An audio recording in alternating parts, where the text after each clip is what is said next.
Clark n'avait effectivement plus beaucoup de choix. Il fallait qu'elle disparaisse de cette terre à tout jamais. Il fallait qu'elle disparaisse à tout jamais, il fallait qu'elle meure, il fallait qu'elle fasse croire aux gens qu'elle n'était plus là. Effectivement, elle n'avait plus beaucoup de choix. Il fallait qu'elle choisisse ou qu'elle passe à l'action avant que quelqu'un ne choisisse pour elle, avant que, avant que quelqu'un ne se mêle de ses affaires et ne fasse ça pour elle. Alors un soir, elle s'est préparée à toutes les éventualités. Un soir, elle s'est préparée à toutes les éventualités pour disparaître de cette terre. Alors qu'elle s'était préparée, elle avait garé la voiture sur le côté. Elle avait garé la voiture blindée sur le côté. Elle s'était préparée et avait mis ses affaires en boule. Elle avait mis ses affaires en boule au pied d'un arbre, avait accroché une corde. Alors qu'elle était à genoux, juste devant l'arbre. Juste devant l'arbre, elle était à genoux et avait son arme pointée sur sa tempe. Elle avait son arme pointée sur sa tempe, elle regardait l'arbre et ne regardait pas derrière elle. La première chose qu'elle a fait, c'était penser qu'elle allait vraiment le faire. Ensuite, elle s'est retournée et a vu un animal vivant. Elle a vu un animal vivant se relever et partir dans la forêt. Quand elle a vu ça, elle s'est retournée. Elle a regardé la tour de police depuis la montagne. Elle s'est levée et est allée tout au bord de la montagne, a regardé le précipice, a pris son arme et a tiré en plein milieu de la vallée. Quand elle a tiré en plein milieu de la vallée, elle s'est alors couchée par terre, faisant semblant d'être morte. Plus tard, une équipe est arrivée. Et a vu Clark complètement morte. Une personne en a déduit qu'elle était morte, mais une autre personne s'en est mêlée et a mis sa main alors sur son cou pour vérifier son pouls. Clark s'est alors relevé, redressant légèrement et très lentement son bras pour qu'on ne puisse voir aucun mouvement. Elle a pris son couteau et a sectionné la jugulaire de l'homme. Alors que l'homme eut à peine le temps de retirer son doigt et de se relever, sa jugulaire était déjà sectionnée, sa carotide et sa veine cave. Alors qu'elle avait sectionné 3 veines en même temps, qu'elle avait enfoncé son couteau dans son cou, elle avait retiré l'homme qui s'était effondré de tout son poids sur elle. Elle s'était relevée, elle s'était couverte de sang, elle s'était couverte le visage de sang et s'était fait des tatouages de guerre. Elle s'était fait des marques de guerre sur les yeux, avec de la terre et avec du sang qu'elle avait été récupéré dans le cou de l'homme, dans sa jugulaire, dans sa carotide et dans sa veine cave qui avait été sectionnée. Alors qu'elle avait été récupérée le sang, elle y avait trempé le bout de ses doigts et y avait fait des tatouages de guerre. Elle était partie avec la voiture, car elle savait qu'il y avait encore des gens à ses trousses, ceux du mont Weather. Depuis ce qui s'était passé au mont Weather, elle savait qu'il y avait encore des gens à ses trousses. Et pour trahison, il y avait même son peuple, le peuple du ciel, qui était encore à ses trousses. Elle s'était arrêtée dans un endroit, une grotte qu'elle avait trouvée. Une grotte qu'elle avait trouvée dont elle ignorait complètement l'existence. Mais quand elle s'y est arrêtée, elle a posé la voiture juste à côté et a remarqué que juste devant, il y avait des arbres qui poussaient. Elle a déplacé les racines, a sectionné les racines, et des racines de ces arbres, il y avait un jus blanc, un petit peu sucré qui coulait. Alors qu'il y avait ce jus blanc un petit peu sucré qui coulait. Ça avait une odeur bizarre, mais lorsque c'est tombé sur sa main, lorsqu'elle a goûté, c'était plutôt bon et assez rafraîchissant. Elle en a rempli beaucoup de seaux. Elle en a rempli beaucoup de seaux qu'elle a sortis de l'arrière de la voiture blindée. Elle a rempli beaucoup de seaux, a sectionné et a coupé le plus de branches d'arbres possible, et le plus des arbres possible. Elle a fait des entailles dans tous les arbres qu'elle avait trouvés, qui poussaient autour de cette grotte. Elle a rempli alors les seaux de ce jus blanc assez visqueux qui coulait à l'intérieur de l'arbre. Lorsqu'elle a rempli tout ça, elle est rentrée à l'intérieur de la grotte. Elle s'en est nourrie pendant des jours et des jours avec ce liquide blanc. Elle s'en est nourrie pendant des jours et des jours, ce liquide blanc transparent. Ça avait un goût sucré, un peu amer et acide, un peu suave. Alors qu'elle se nourrissait de ça, alors qu'elle se nourrissait de la sève de cet arbre, un soir, elle a remarqué que ça pouvait servir à autre chose. Ça pouvait servir à autre chose, ça pouvait servir à nettoyer. Un soir, elle se nettoyait de ses tatouages de guerre et avait été tuer un autre animal. Elle avait été tuer un autre animal, mais il s'agissait d'un animal Il s'agissait d'un animal de recherche. Un animal de recherche que les Asgeda avaient recruté. Un jaguar. Un jaguar noir qu'ils avaient peint avec des marques de guerre. Avec des traces de guerre, un jaguar noir qu'ils avaient peint avec des marques de guerre. Elle l'avait tué, elle lui avait sectionné les veines. Elle lui avait sectionné les veines Quand elle lui avait sectionné les veines des pattes, il est tombé. Il est tombé par terre. Il s'est couché au sol. Elle est restée à côté de lui longtemps. Et quand un Asgeda est arrivé, il a voulu l'éliminer. Elle a pris son couteau et a enfoncé son couteau le long de sa gorge. Le long de sa gorge, elle a enfoncé juste la pointe de son couteau sur son cou, a regardé le Asgeda dans les yeux, en lui montrant l'animal mort. Elle a refait ses marques de guerre. Elle a refait ses marques de guerre, a couru jusqu'à la grotte. Elle s'est enfermée dans la grotte et et a repris alors le rideau qu'elle avait fabriqué à base de branches. À base de branches et d'arbustes, elle avait fabriqué un rideau. À base d'écorce, elle l'a refermé derrière elle, elle s'est enfermée dans la grotte, a fermé alors a fermé alors les parois qu'elle avait fabriquées, deux sortes de portes, deux sortes de portes qu'elle avait fabriquées avec des branches d'arbres, avec l'écorce de cet arbre qui était plutôt solide.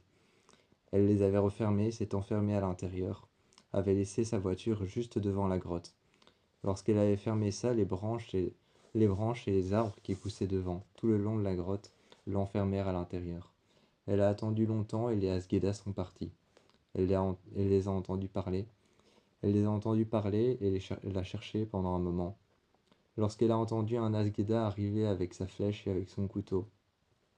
Lorsqu'elle a entendu un Asgeda arriver avec sa flèche et avec son couteau, juste devant la porte qu'elle avait fabriquée, la porte avec les écorces et avec les branches d'arbres. Lorsqu'elle a vu ça, elle a bougé légèrement la porte qu'elle avait fabriquée. Elle l'a bougée sur le côté et elle a regardé le Asgeda qui est parti un peu plus loin. Ils ont traîné le cadavre de l'animal, ils l'ont pris sur le dos d'un cheval et sont partis. Les Asgeda sont revenus plus tard dans la nuit. Elle a refait ses marques à partir du sang de l'animal, a refait ses marques de guerre. Elle était en train de charger ses armes à l'intérieur de la voiture. À l'intérieur de la voiture, elle était en train de charger ses armes, avait laissé la porte ouverte. Elle avait laissé la porte en bois qu'elle avait fabriquée à partir de cet arbre dans lequel elle avait trouvé ce jus blanc duquel elle se nourrissait. Alors qu'il pleuvait ce soir-là, quand il pleuvait ce soir-là, elle s'était mise par terre, elle s'était allongée par terre et regardait les plants. Elle regardait des plants qu'elle avait fabriqués, des plants de cette forêt qu'elle avait fabriquée elle-même. Elle regardait les plants et était rentrée à l'intérieur de la grotte. À l'intérieur de la grotte, elle regardait les plants, avait refermé derrière elle la porte qu'elle avait fabriquée. Ensuite, une fois qu'elle avait repéré où est-ce qu'elle se trouvait et où est-ce qu'elle devait aller, elle avait laissé la porte qu'elle avait fabriquée. La porte qu'elle avait fabriquée en bois, elle l'avait laissée ouverte, pour faire croire qu'elle était sortie, qu'elle était partie. Avait laissé la voiture blindée ouverte, avait laissé le coffre de la voiture blindée ouverte. Quand un Asgeda s'est approché, avec son couteau, ouvrant la porte de la voiture et regardant le coffre à l'arrière, elle a surgi de nulle part, avec son couteau lui a sectionné le cou. Elle lui a sectionné le cou avec son couteau, a pris son bras et lui a sectionné l'épaule et la clavicule. Quand sa clavicule s'est redressée vers le haut avec la pointe de son arme qui était dans son cou et qui était dans son épaule, elle l'a regardée et l'a mise par terre. Elle a pris son arme à son ceinturon et lui a tiré dans la tête, traînant le cadavre le long d'un fleuve, le jetant dans un fleuve, comme si c'était une fosse commune. Elle est ensuite partie, rejoindre son clan.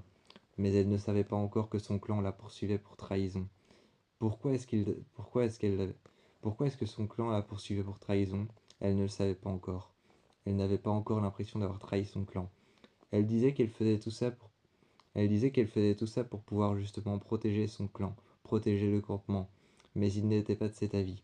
Ils étaient d'un avis de trahison, d'un avis qu'elle était partie pour se protéger elle-même, qu'elle était partie pour se protéger elle-même, et qu'elle était surtout partie depuis qu'elle avait mis Depuis qu'elle avait mis à mal et qu'elle avait mis en danger tout le monde au Mont Weather, pour eux c'était de la trahison. Alors qu'ils l'attendaient, les armes chargées, alors que Octavia avec ses deux couteaux, avec ses deux alors que Octavia avec ses deux couteaux, Indra à côté avec son arme, et que tout le monde l'attendait au campement, les armes chargées. Elle est arrivée avec une voiture, Clark est sorti. Elle s'est rendue, les, elle s'est rendue les mains vers le haut. Les mains levées, elle s'est rendue. Elle s'est mise à genoux, et une femme est arrivée derrière elle. Une femme est arrivée derrière elle, elle l'a regardée avec son... Cette femme qui était en train de regarder Clark, de la tenir contre le sol, et de mettre son arme sur son cou, était en train de la regarder, et de lui répéter tout ce pourquoi elle était coupable de trahison. Octavia est arrivée derrière elle, l'a redressée, et l'a mise à genoux. Lorsque Clark était à genoux, elle sentait la lame des deux couteaux d'Octavia, qui étaient juste sous sa gorge, en lui répétant tout ce pourquoi elle était coupable. Alors que la jeune femme demanda à Octavia d'exécuter ses ordres, de l'exécuter. Octavia regarda la jeune femme, prit son arme, et à ce moment-là, Clark fit quelque chose auquel Octavia ne s'attendait pas. Elle prit l'arme de la jeune femme et la mit alors sur son cou. Elle la mit sur son cou en se retirant un petit peu en avant. En se retirant un petit peu en avant, elle mit l'arme de la femme sur son cou en prenant simplement son poignet, en disant que les condamnés à mort ne voyaient pas ce qui allait leur arriver lorsqu'on allait leur tirer dans la tête, et que c'était beaucoup mieux comme ça. La jeune femme s'exécuta en demandant à Octavia est-ce qu'elle pouvait tirer maintenant. Est-ce que l'exécution devait être faite maintenant? Octavia retira ses deux couteaux, regarda alors regarda la preuve de mise à mort qu'avait fait Clark. Clark avait regardé Octavia dans les yeux. Octavia, qui regarda Clark dans les yeux, avait regardé sa preuve de mise à mort, lorsqu'elle avait dit que les condamnés à mort ne voyaient pas qu'on leur tirait dans le front. Lorsque les condamnés à mort ne voyaient pas qu'on leur tirait dans le front, mais qu'il était plus facile d'être mis à mort quand on leur tirait dans la nuque. Lorsqu'elle avait entendu ça, et vu qu'elle avait fait ça aussi facilement, elle retira ses armes, l'avait poussée à l'intérieur et mise dans une cellule dans le campement, en attendant de voir ce qu'il allait lui arriver. Notre Père qui es aux cieux, pardonnez-nous nos offenses, comme à ceux qui vous ont offensés. Donnez-nous notre pain de ce jour, comme à ceux qui vous ont offensés. Amen.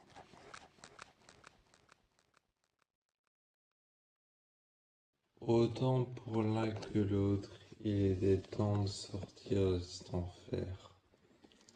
Autant pour l'un que l'autre, il était temps pour quitter pour Grèce de sortir de cet enfer.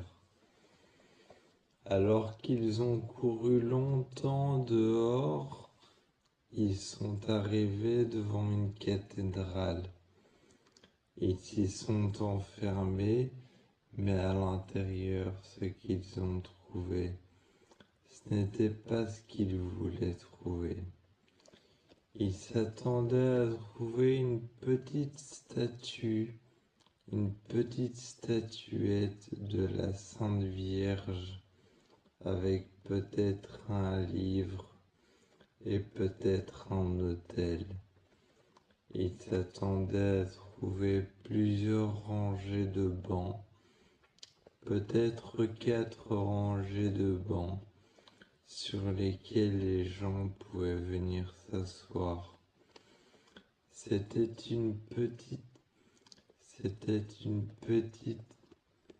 un petit endroit, une petite église qui avait été abandonnée. Cette petite église avait un toit qui était percé. Elle avait trois croix juste sur le devant. La première croix était renversée. La deuxième croix était à l'envers. La première croix, elle, était à l'endroit. Il y avait 3 croix. Ils ont décroché une croix en tout cas Grace, a décroché une croix. Elle a pris celle qui était de travers, qui n'était plus accrochée. Quand ils sont rentrés, quand ils sont rentrés dans l'église, quitte à pousser la porte. Mais ce qu'ils ont trouvé, c'était le démon qui leur jouait encore un tour. Ils ont trouvé une religieuse, habillée tout en blanc, couverte de sang, alors que cette religieuse était couverte de sang. Le sang paraissait de plus en plus noir en dessous, sur son habit de religieuse. C'était une jeune religieuse, une jeune femme à la peau très pâle. Une jeune femme à la peau très pâle, une jeune religieuse, une jeune novice, alors que le sang paraissait de plus en plus noir. Sous ses yeux, il paraissait juste noir, comme des larmes de goudron, comme des larmes de goudron, des larmes de masse noire, ou alors d'un liquide visqueux et noir un peu transparent. Ses yeux étaient complètement noirs, complètement obscurs, reflétaient le néant et ses yeux reflétaient le néant, reflétaient le vide complet. Cette femme les a regardés longtemps. Elle s'est avancée. Sa tête a craqué sur le côté.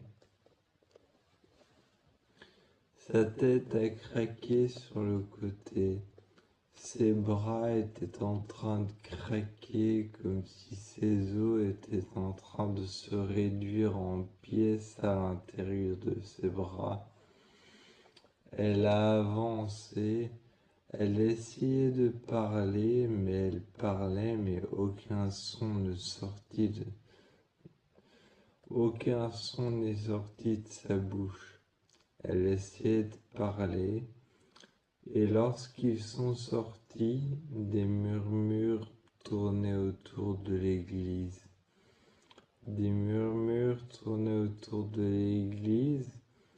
Et cette femme a continué à les suivre. Cette religieuse a continué à les suivre pendant toute la traversée de la forêt. Ils sont tombés sur les créatures à trois pattes. D'anciens pensionnaires de Briarcliff. Il y avait sœur Marie-Eunice qui était tout au bout et qui était en train de les nourrir avec un seau en main. Avec un seau en main, elle était en train de les nourrir avec des morceaux de main, avec des morceaux de bras, avec des morceaux de jambes, avec des morceaux de pieds et de la viande fraîche, de la viande crue. Elle était en train de verser des seaux et de verser le reste de sang qu'il y avait à l'intérieur. Alors que cette jeune sœur, cette sœur novice avec son habit blanc, son habit de religieuse blanc couvert de sang, qui devenait de plus en plus noir en dessous et qui devenait noir au niveau de ses yeux, juste au bord de ses yeux, des larmes noires visqueuses, presque comme du goudron, presque comme du goudron ou alors de l'essence.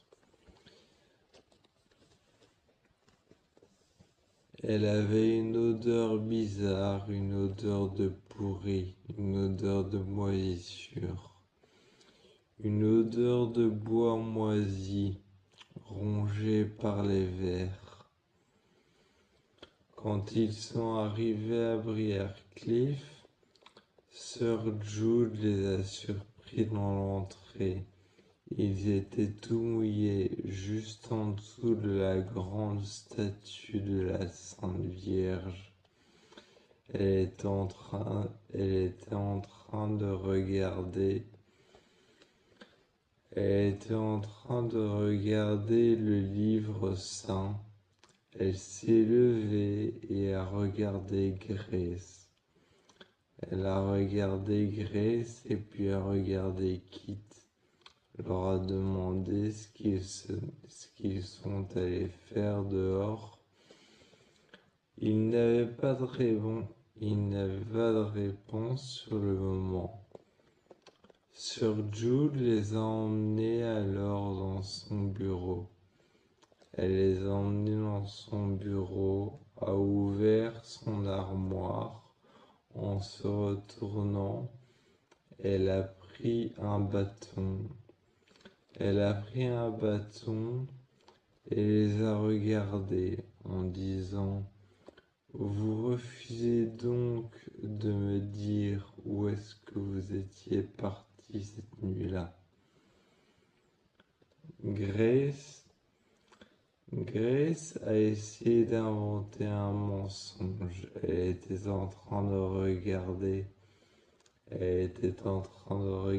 Sir Jude avec son bâton.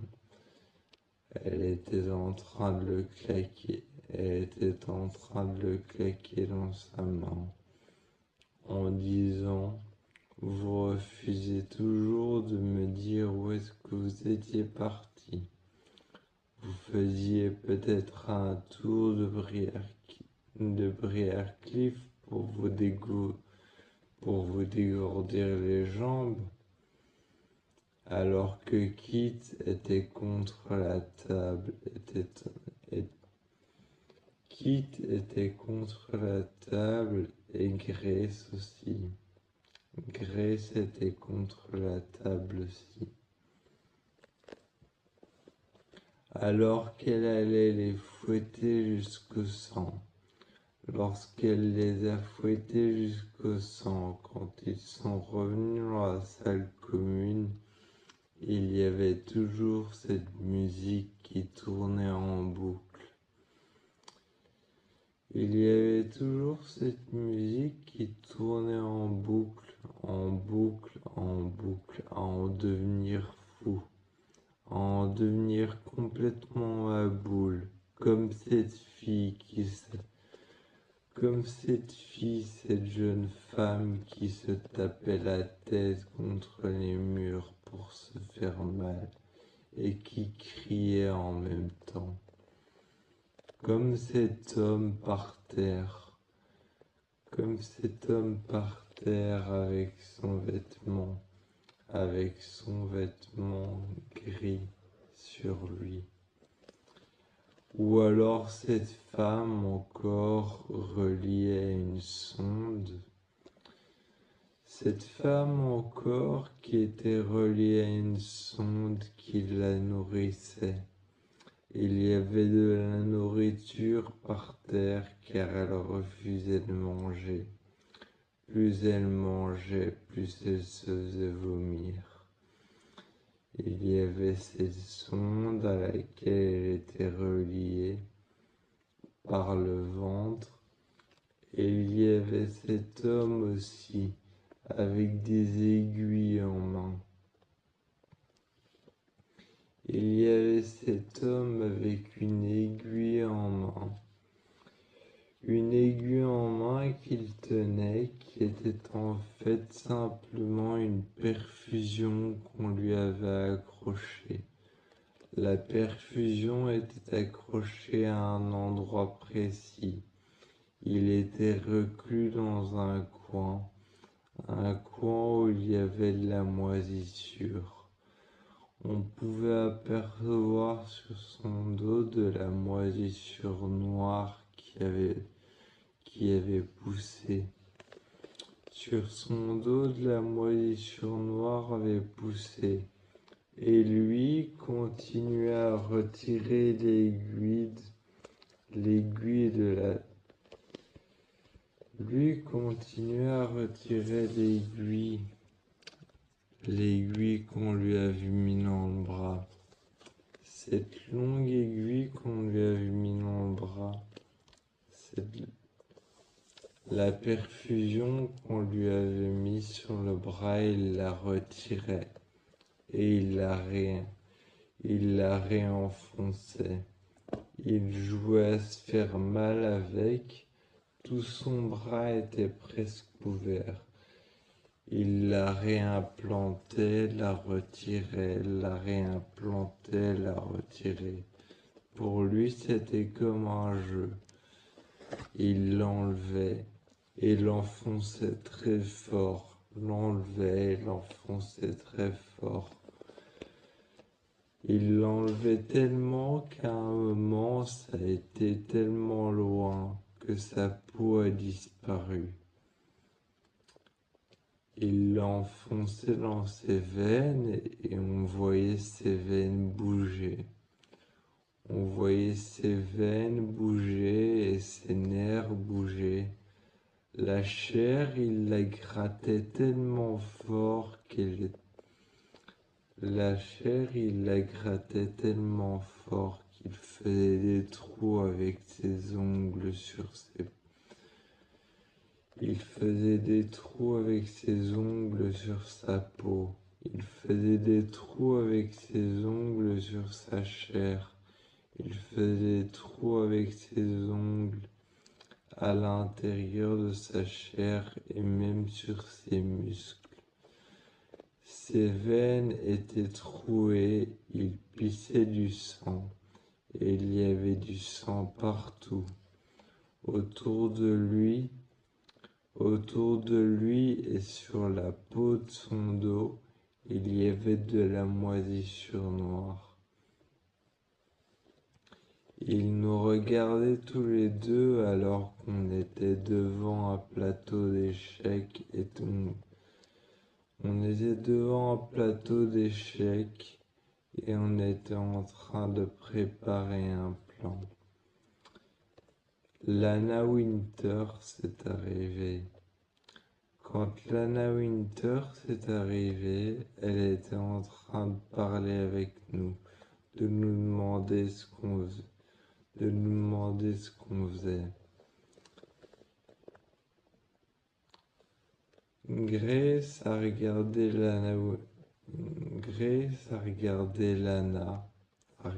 Lana Winters et a demandé à Kit si elle pouvait vraiment lui faire confiance. Lana a dit qu'elle était journaliste et qu'elle pouvait réellement lui faire confiance, que la seule chose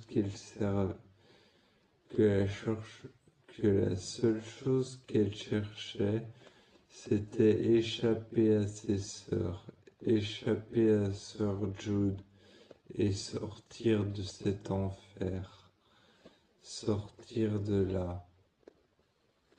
Elle a expliqué à Grace, lorsqu'elle a expliqué à Grace qu'elle avait perdu un enfant et que cet enfant n'était même pas de elle, qu'elle avait été attrapée par un homme et que cet homme avait abusé d'elle. Quand elle avait expliqué que cet homme avait abusé d'elle, que cet enfant n'était même pas d'elle, enfin, si, de elle, mais qu'elle ne l'avait pas voulu. C'était un enfant involontaire et elle ne pouvait pas avorter.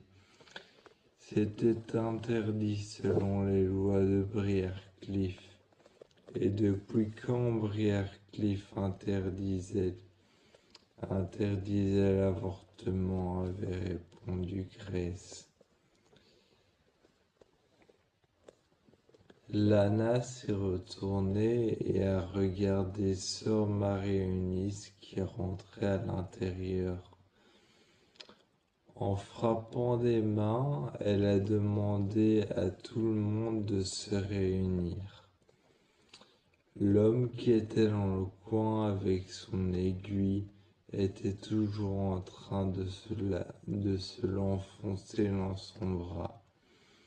Alors que sœur Marie-Eunice est arrivée, elle a retiré l'aiguille et l'homme s'est reclus alors dans un coin sombre. On ne l'a plus vu, mis à part ses mains qui frappaient contre le sol. Il était en train de se frapper contre le mur car on pouvait entendre sa tête frapper. On pouvait entendre sa tête frapper et il frappait tout son côté droit contre le mur. Quand sœur Marie-Eunice est arrivée, elle a réuni tout le monde dans la salle de cinéma. Dans une salle de cinéma qui avait été mise, un grand voile qui avait été mis contre un mur. Il y avait plein de chaises et tout le monde est allé s'asseoir. Mettant alors tout le monde en rang correctement, mettant tous les prisonniers en rang correctement, essayant de les faire s'asseoir. Lorsqu'ils étaient assis, la séance avait commencé. Sir Jude est arrivé, présentant le film de ce soir. C'était l'occasion ou jamais de s'enfuir. Pendant qu'on s'était enfui, on était de nouveau dehors. Mais on s'est retrouvé face à ces bestioles. Ces bestioles nous empêchaient de sortir.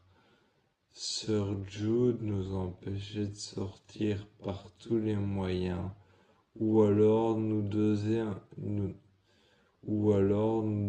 envie de sortir. Elle nous donnait envie de sortir, nous proposait des moyens divers, comme par exemple une soirée cinéma, ou comme par exemple une soirée prière, où on allait à la chapelle et ensuite on allait prier. Peut-être aussi ouvrir les cellules pour faire sortir les fous et faire une inspection à l'intérieur des chambres pour voir s'il y avait de la nourriture. Alors qu'elle faisait l'inspection, c'était l'occasion ou jamais de sortir de sa chambre, de rester contre les murs, et d'échapper peut-être au contrôle de sœur Marie-Eunice. Même si elle était possédée par le diable et que le diable lui-même dans l'enceinte de cet asile de fous, même si le diable lui-même faisait tout pour nous empêcher de sortir à l'extérieur et à l'intérieur aussi. Un soir, je me suis réveillé en panique à côté de Grace. À côté de Grace, je me suis réveillé en panique. Grace m'a regardé, elle m'a pris par les bras et elle m'a demandé ce qui était arrivé. J'avais fait un cauchemar de cette jeune sœur novice qu'on avait vue, avec des larmes noires qui coulaient le long de ses yeux. Quand elle m'a demandé pourquoi j'avais rêvé de ça, je lui ai dit que j'en avais aucune idée. Elle m'a rassuré en me disant que ce n'était qu'un rêve. Je lui ai dit que ça paraissait tellement réel que j'avais l'impression d'y être y retourné. Elle m'a regardé et en voulant me consoler, elle m'a dit, en voulant me consoler, en voulant me dire que tout allait bien et que ce n'était qu'un rêve, elle m'a dit, mais on y est retourné, tu te souviens pas, la nuit passée. Alors j'avais l'impression, je lui ai dit que j'avais l'impression que c'était justement la nuit passée que ça s'était. Je lui ai dit que j'avais l'impression que c'était justement la nuit passée que ça s'était produit, que c'était arrivé. Elle m'a regardé et elle m'a dit que non, c'était qu'un rêve. Quand j'ai mis ma main sous mon coussin, j'ai vu que mes mains étaient couvertes de goudron, couvertes d'une matière noire et visqueuse, la même matière noire qu'il y avait sous les yeux de cette jeune sœur. J'ai regardé mes mains et sœur Marie-Eunice est arrivée. Sœur Marie-Eunice est arrivée avec une croix qu'elle tenait en main, avec un chapelet qu'elle tenait en main, avec une croix qu'elle tenait en main, avec son pendentif en forme de croix, elle est arrivée. Elle m'a demandé « Qu'est-ce qui se passe ?» en s'exclamant. Elle a fermé la porte, a regardé mes mains. Elle a fait couler de l'eau bouillante. Je pouvais voir l'eau qui était bouillante, car il y avait de la fumée au-dessus. Il y avait de la vapeur d'eau au-dessus. Elle a trempé mes mains dedans. J'avais l'impression que ma peau était en train de fondre. L'eau était tellement brûlante, je ne sais pas si c'était parce que c'était elle qui me tenait les mains et qui était en train de me les frotter. Elle me les a frottées énergiquement avec une grande plaque en métal. Elle me les a frottées énergiquement. Quand j'ai retiré ma main de l'eau, mes mains étaient en sang. Elle me les a alors nettoyées et séchées. L'essuie était couvert de sang. Me les frottant énergiquement avec une plaque en métal pour faire alors sortir en dessous de mes ongles toutes les bactéries et toute la terre qu'elle avait trouvée. Quand elle avait pris cette éponge en métal et cette plaque en métal avec laquelle elle m'avait frotté la main, Elle l'a posée sur le côté. Cette plaque en métal faisait partir alors tout. Elle la frottait énergiquement et appuyait fort contre ma peau pour faire partir le liquide noir. Le liquide noir est tombé dans l'eau et elle a pris alors le seau, versant l'eau à l'intérieur du seau. Elle est repartie. Je me suis couché à côté de Grace. Et Grace m'a regardé. Quand je me suis couché à côté d'elle, Sœur Marie-Eunice a refermé ma chambre. Elle a ouvert alors la petite trappe de la petite fenêtre grillée et m'a regardé en me disant de dormir cette fois-ci. Quand elle est partie, elle a commencé à ouvrir la porte d'autres prisonniers. Elle a fait une inspection sanitaire, et j'ai entendu d'autres prisonniers crier. Ensuite, c'était au tour de la cellule de Lana. Quand Lana a ouvert sa porte, Sœur Marie-Eunice est rentrée à l'intérieur. Sœur Marie-Eunice est rentrée à l'intérieur de sa cellule et a regardé sous son oreiller. La seule chose qu'elle avait pu trouver, c'était un stylo et un carnet sur lesquels elle avait noté des choses. Sœur Marie-Eunice s'était assise à l'intérieur de sa chambre. Elle était en train de lire ce qu'elle avait pris comme note.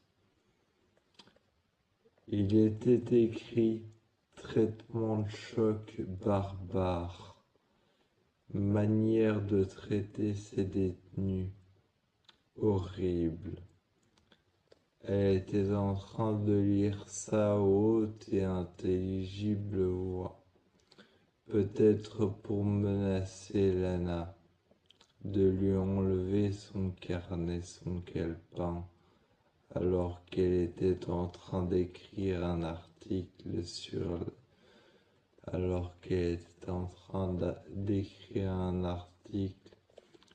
Briarcliff. Ensuite, lors de l'extinction des feux, on a encore tenté notre chance, mais il était impossible de sortir. On a essayé par les catacombes, par le chemin qui menait en bas, là où il y avait les rails, de petits chariots où on faisait passer les ossements et les cadavres morts. On a tenté notre chance par là, mais c'était impossible. Nous nous sommes retrouvés encore une fois dehors. Et une fois dehors, on savait qu'on allait se retrouver encore une fois dans notre cellule. On savait que Sir Jude allait nous infliger une pénitence et allait peut-être même nous infliger quelque chose d'autre pour pouvoir retourner dans nos cellules. Il était impossible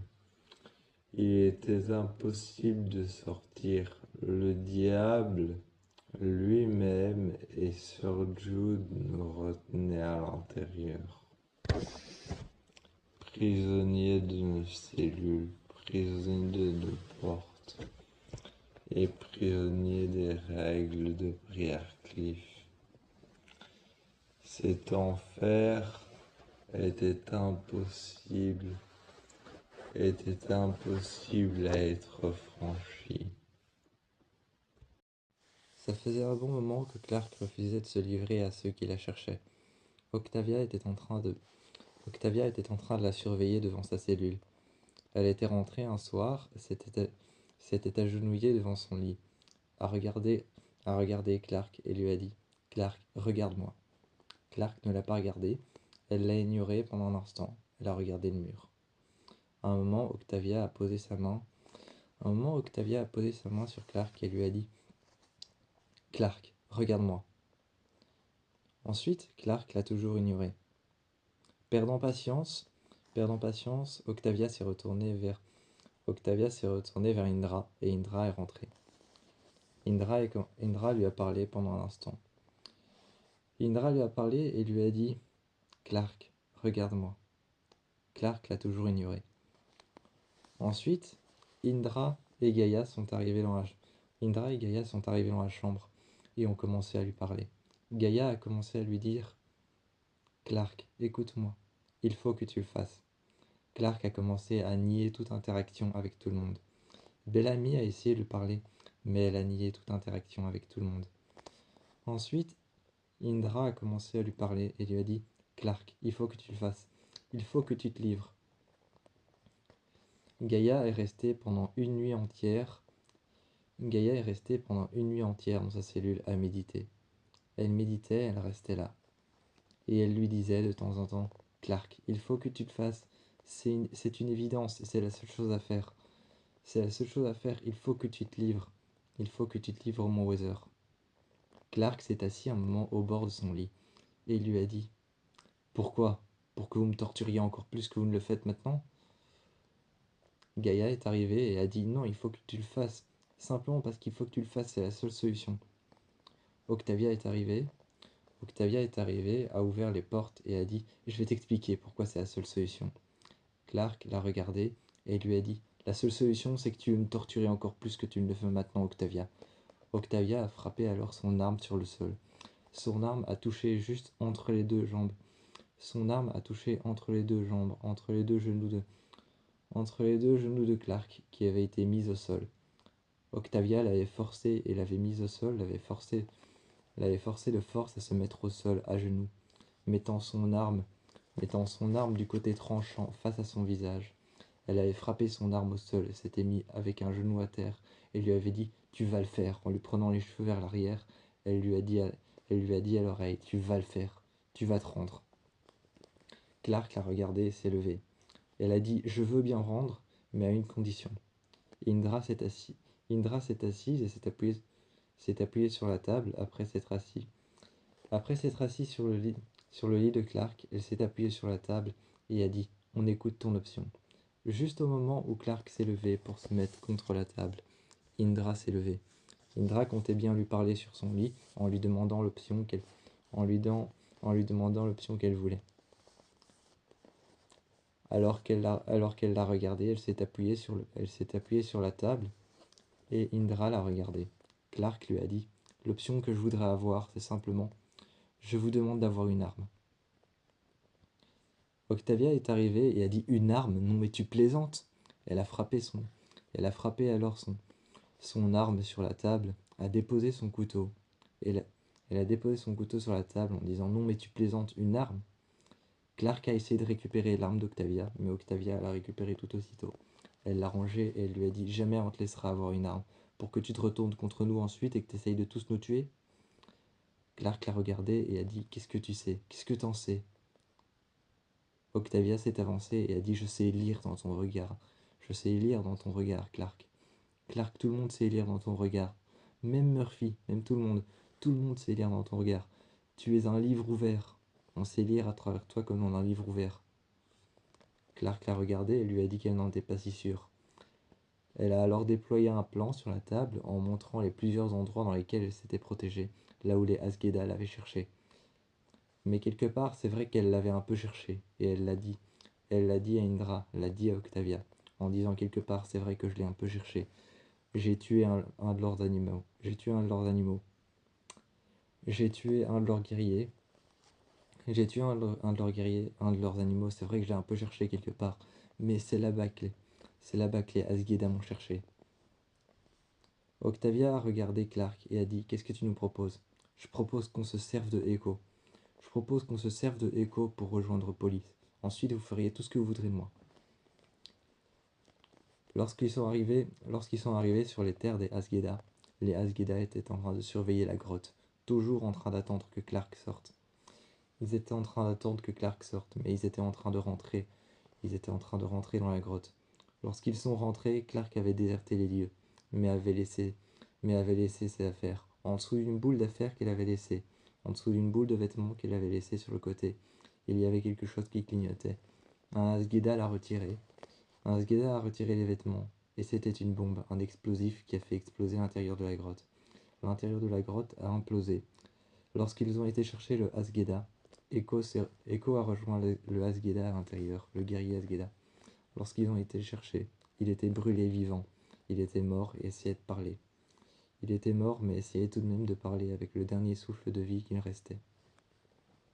Clark est arrivé et a dit « Echo !» et Echo s'est retourné avec son arme.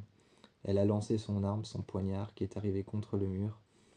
Clark l'a récupéré et lui a dit « On veut pas te faire de mal », prenant son arme qu'elle a laissée traîner sur le sol. Elle l'a regardé et lui a dit « On veut pas te faire de mal, on veut juste t'utiliser pour une mission ». Echo a récupéré son arme dans la main de Clark et a dit « Quel genre de mission ?»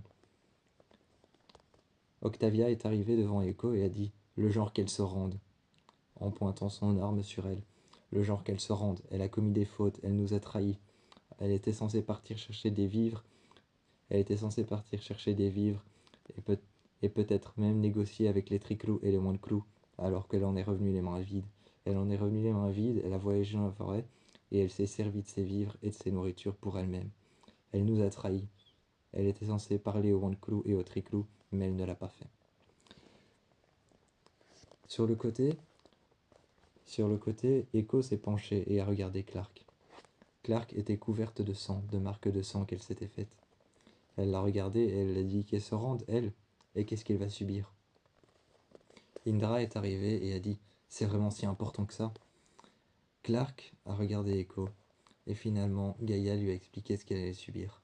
Elle allait s'asseoir sur un siège qui allait s'appeler le siège de la rédemption. Ce siège allait lui montrer quelque chose, mais rien n'a été expliqué. Rien n'a été expliqué devant Clark. Ensuite, Echo a tout fait pour la livrer. Une fois que Echo est arrivée en mercenaire, avec son arme sous la gorge de Clark, elle est arrivée en mercenaire au mont Weather. Le mont Weather lui a ouvert et ils ont emmené Clark dans une salle. Elle s'est assise sur le fauteuil. Octavia, Bellamy, Gaïa et Indra attendaient dehors. Ils attendaient tous dehors, attendaient devant le mont Weather. Et quand le directeur du mont Weather est sorti, ils leur ont demandé ce qu'elle avait fait de si grave. Ils ont expliqué ce qu'il avait fait, qu'elle était censée parler au Wanclou, au Triclou, et ramener des vivres et de l'eau potable au campement. Mais qu'une fois qu'elle est revenue au campement, elle est revenue seule. Elle est revenue seule avec plusieurs cadavres à l'arrière de sa voiture. Des cadavres Asgeda. Elle s'en était pris aux Asgeda pour aucune raison. Parce qu'elle était passée sur leur passage, sur leur terrain. Alors que l'homme était en train de se retourner contre la porte, il les a laissés entrer. Ils ont traversé le couloir et sont arrivés dans une salle. Une sorte de salle, un parloir. Ils sont arrivés dans une sorte de parloir là où il y avait plusieurs détenus. Les détenus étaient en train de parler avec des personnes qui vivaient à l'intérieur du mont Weather. Ils ont traversé ce couloir avec les personnes qui parlaient dans une sorte de parloir. Et puis sont arrivés à une grande salle où il y avait une grande table éclairée par des néons.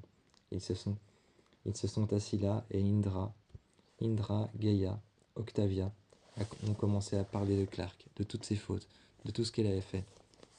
Alors que l'homme était en train d'écrire sur une tablette tout ce qu'il avait fait. Il était en train de retranscrire. Octavia était à côté de lui et voulait savoir ce qu'il faisait.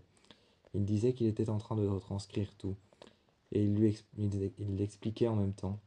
Il expliquait en même temps à Indra, à Gaïa et à Octavia comment fonctionnait le siège de la rédemption. Il était en train de retranscrire toutes les fautes qu'elle avait faites. Toutes les fautes qu'elle avait faites, tout ce pourquoi elle s'en voulait. Tout ce qu'elle avait causé comme tort, tout ce qu'elle avait causé comme tort, toutes les fautes qu'elle avait faites, toutes les trahisons qu'elle avait faites, tout ce pourquoi elle s'en voulait. Il était en train de les retranscrire.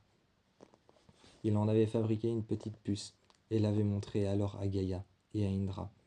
Gaïa qui, elle, protégeait la flamme, était la protectrice de la flamme des commandants.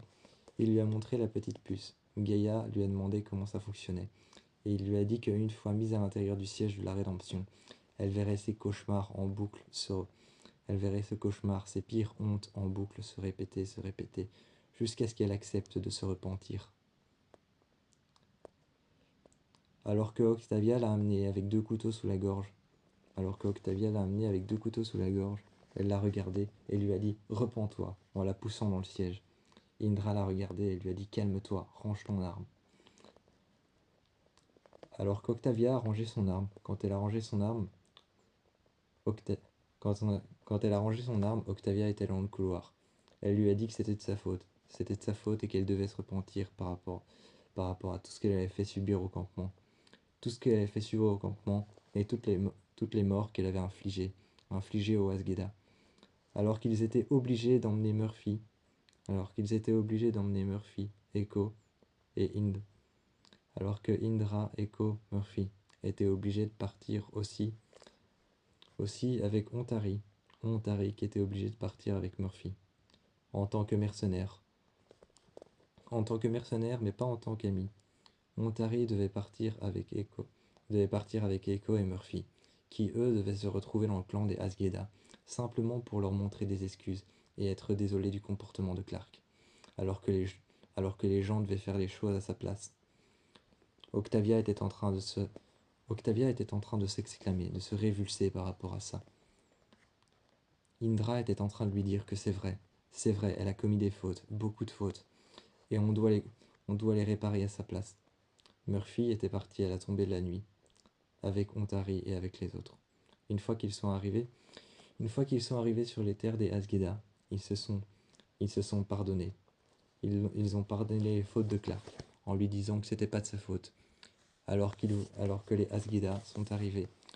Le roi des Asgeda est arrivé, Rohan, en disant qu'il voulait voir Clark à genoux devant lui, qu'il voulait entendre ces mots pas de leur bouche à eux, mais simplement de la bouche de Clark.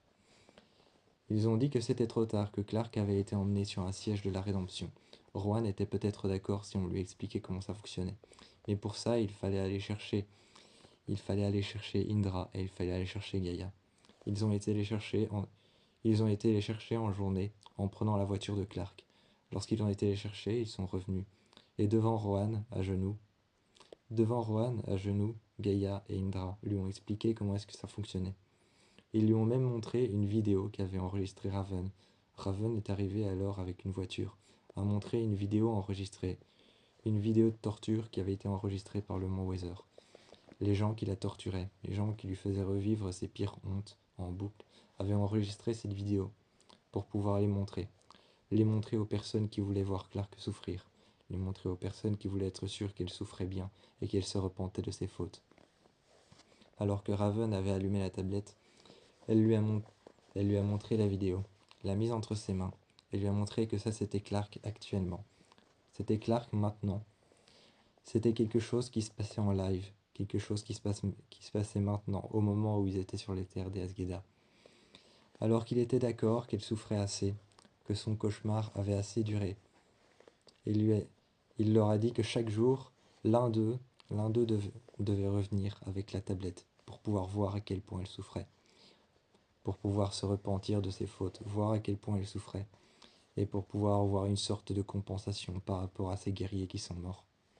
Il avait choisi Murphy et lui avait dit « Toi, avance ». Murphy s'est avancé et lui a dit « Toi, chaque jour, tu viendras avec elle ». Raven a regardé à regarder son arme qu'elle avait à sa main, son ceinturon. Elle s'était assise sur un rocher sur le côté et tenait son attelle qu'elle avait à sa jambe. Elle s'était levée, elle s'était levée et avait pris ensuite sa tablette et avait dit « Moi, avec lui !» Murphy la regardait en souriant et a dit « Chouette, on va bien s'amuser. » Raven l'a poussé un petit peu sur le côté en lui disant « Ta gueule !» Finalement, ils sont partis. Ils sont partis avec la voiture de Clark. Avec la voiture de Clark, une deuxième voiture qu'elle avait cachée sous des feuilles d'arbres, des branchements et des branchages qu'elle avait été chercher. Elle avait caché cette voiture, elle en avait fait une sorte de cachette avec des branchages, avec des branches d'arbres qu'elle avait ramassées dans la forêt. Quand ils l'ont trouvée, ils sont allés au Mont Weather et ont demandé à avoir une autre vidéo téléchargée. Ils ont eu une autre vidéo téléchargée du jour suivant. Et la nuit, ils sont allés voir Rohan et lui ont montré à quel point elle souffrait, à quel point elle était en train de se repentir, de voir ses fautes. La pire faute et la pire honte qu'elle était en train de revoir en boucle. Ils lui ont expliqué que c'était la mort de Lexa, qui repassait en boucle encore et encore et encore. La mort de Lexa. Parce qu'elle ne pouvait se pardonner elle-même de l'avoir protégée. Quand ils ont expliqué ça, ils sont revenus au campement. Et Murphy s'est assis sur un siège en disant « Vous pensez pas qu'elle a assez souffert et qu'on devrait aller la chercher ?» Octavia l'a regardé en lui disant « Tu es de son côté ?» et s'est assis juste à côté de lui, en mettant un couteau sur sa gorge, en lui disant « Tu veux la rejoindre ?» Murphy s'est levé, les mains en l'air. Levant les mains, il s'est mis contre le mur et a dit « Non, c'est juste que j'imagine peut-être qu'elle a assez souffert. » Raven a alors trafiqué les commandes de la tablette, et est rentré à l'intérieur de ce qu'elle voyait, en regardant les souvenirs qu'on lui faisait remémorer, qu'on lui faisait revoir en boucle. Elle avait trafiqué la tablette du Mont Weather, le fonctionnement du siège de la Rédemption, et avait regardé ce qu'elle voyait. La mort de Lexa. Ils étaient retournés tellement loin, comment est-ce qu'ils avaient fait? Ils avaient peut-être même trafiqué l'Eligius pour pouvoir remonter à des souvenirs anciens.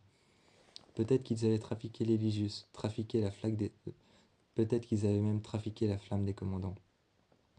Elle avait ensuite réussi à partir d'un PC. À partir d'un PC, elle avait réussi à remonter au SAS 2. Le SAS 2, c'était le SAS dans lequel il y avait le siège de la Rédemption, dans lequel il retenait Clark. Elle avait réussi à trafiquer les images. Elle avait réussi à trafiquer les images simplement de caméra. À l'intérieur d'une salle vide, il y avait un homme face à une tablette, face à une grande tablette et face à une grande image tactile, représentant une remise à jour du siège de la Rédemption, représentant un écran de contrôle du siège de la Rédemption, là où il faisait une remise à jour de toutes les images et de tous ses souvenirs. Elle avait réussi à trafiquer tout ce qu'elle voyait, tout ce qu'elle entendait. Et elle était en train de trafiquer, de regarder, voir s'ils étaient revenus, quelle était leur source pour pouvoir retrouver tous ces souvenirs, quelle était leur source pour pouvoir remonter dans le temps. Cela ne leur était d'aucune utilité, mais ça leur était d'une utilité pour voir à quel point Clark souffrait pour les avoir trahis. Il n'y avait que Abby qui n'était pas de cet avis-là, et qui avait été enfermée dans une cellule. Abby était la seule à avoir été enfermée dans une cellule, car c'était sa fille, et même contre une trahison, elle n'était pas d'avis de la torturer.